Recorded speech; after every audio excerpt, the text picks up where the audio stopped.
Hi everyone, I'm Sandra, mom, and this is Luke, my special guest, regular guest now. Today's topic is boundaries. We had such an amazing discussion on boundaries. Your perspective as someone that was using, and mine as a loved one. And I just want to say we're going to go through 3 key points, and then Luke, you could share some of your story of how boundaries pissed you off maybe and how it worked for you. And for me, I just want to, I love your perspective because it gives me confirmation that when I set boundaries with Ben, it was the right thing to do. So I'm just going to say 3 major points, and I'll go through this again at the end. Is you set your boundary. It's not for the addict, it's for yourself, for your protection. And 2, there needs to be consequences. And the most important point is the follow through on the consequences. Yes. Wouldn't you say? Oh, yeah. Like, you must have some experience with maybe family members that have set boundaries that you could share. I like the biggest one where you could clearly see somebody set an important boundary was my sister. She had her 2 kids, nephew and niece, and it got to a point where she distanced herself from me while I was in active addiction and drinking.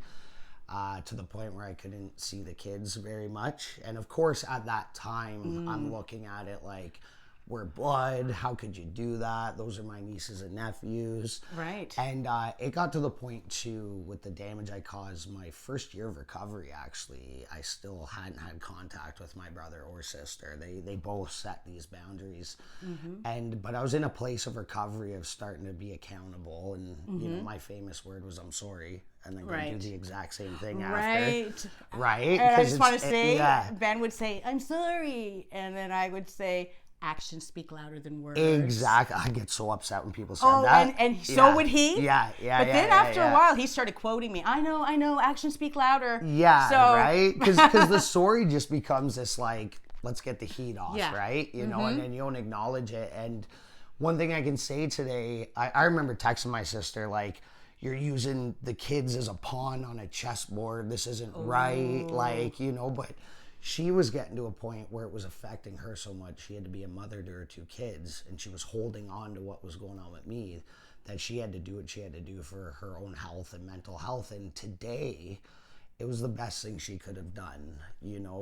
She was able to take care of her own health. I know today that she loved me, and there was no consequences for so many years of people saying they were going to do something if I didn't somehow get help, and there was no follow through with those consequences like we're talking about.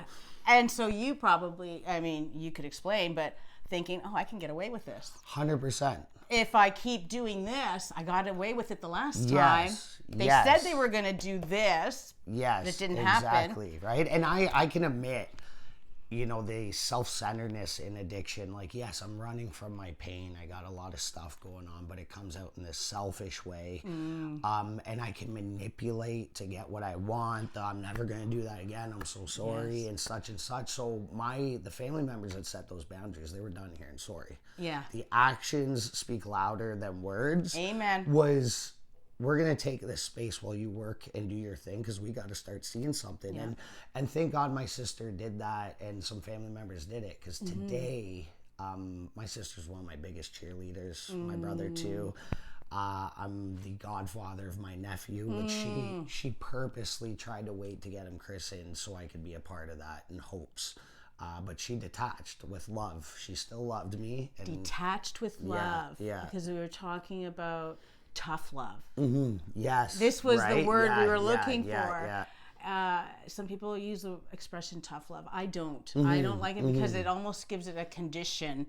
I'm not going to love you unless you blah, blah, blah. Yes. Right? Whereas detaching with love, you're still loving. You're loving that human, your son, your brother, your sister, whatever, whoever it is. Yeah. But you're detaching for your own health and well-being because I know so many loved ones before they came to Nar-Anon meetings that I go to, they were sick. Some were hospitalized because of the addict in their life, because of everything they were doing. They hit their rock bottom. Yes. Yeah. And their life had become unmanageable, and then they seeked help. Yeah.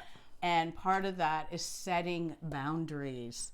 You probably freaking hated it. I did, right? Because you weren't getting your way anymore. I'm not getting my way anymore, like, what's right? that all about? It's like the jig's up, right? Like, because there's always an outlet if nobody followed through with the consequences. Like, you know, when you're a kid, like, if you do that, you know, we're going to maybe take this toy away from you. Right. But if you don't actually do that, then I know I can continue doing this and then, you know, come with you with a little bit of sugar. You know, I'm sorry, I'm this and that.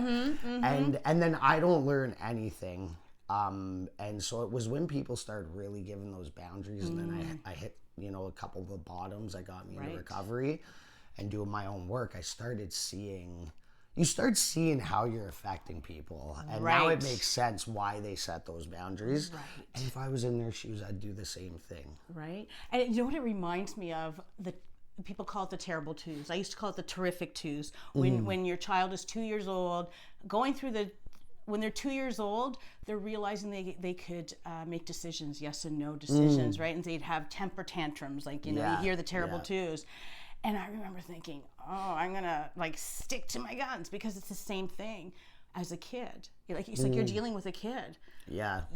I said no. No means no or whatever, but wah, cry. And many parents give up because they just don't want to hear their child crying. Yes, yeah. It's the same thing except with an adult or someone older, like 15 to 80, whatever.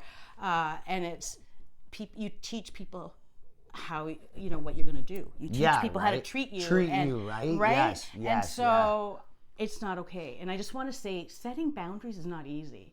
Because when you're setting the boundaries, you have to remember there has to be a consequence. For instance, one of the boundaries for Ben was, you can't come here and use. Do not use, don't bring alcohol, whatever.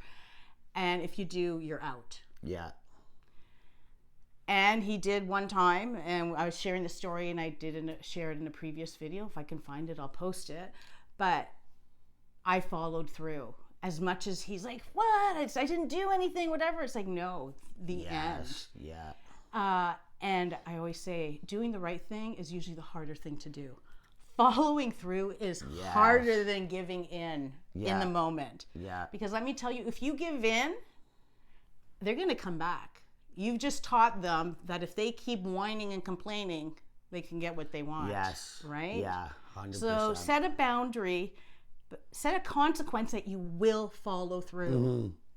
If you're not going to follow through, the boundary doesn't mean anything. Doesn't mean anything. And I think one of the biggest eye-openers is when I relapsed and ended up back in jail. When I called, because my mom, it usually would be my dad that's like, get out. Like, we've told you can't be doing this, and like, this is too much for us. And when I called the house a few days when I was in Maplehurst, my mom, like, just listening to her voice, she's like, we can't help you anymore. Right. Like, you're on your own. She got to that point where she set that boundary. I remember hanging up the phone and like sliding down the wall, and that's when I was in this place of like, I don't want to be here anymore. Right. Like, and it gave me that, like, what's my choice now? Like, I either need to crack down and get help and go at it 100%, or drink till I die, do drugs till I die, and that was that was your plan originally. It was, right? So yeah, boundaries are very important. The consequences and the follow through. Yeah. Right. Yeah. And if you get anything from this video, they do work, because I used boundaries with Ben, and he gave me confirmation when he was in a good place that, you know, don't give in, he said. Yes, remember in a video. Yeah. You, Luke, are here to confirm, if you're a loved one out there, Luke, you were in that place of spiraling with your addiction. At the time, how did you feel about the boundaries when they were set? I wasn't happy about them. You did not. How dare you? How dare you? But now, looking back, it was the best thing they could have done for me. The best thing. And I wish they could have caught on to it earlier. Right. You know, to protect themselves. But yes, set those boundaries. Set those boundaries. Awesome. Always great chatting with you, Luke. Thank you. I'm looking forward to the next one. Yeah. Remember, where there is breath, there is hope. You got it. Cheers. Woo, we did it. Take care, everybody.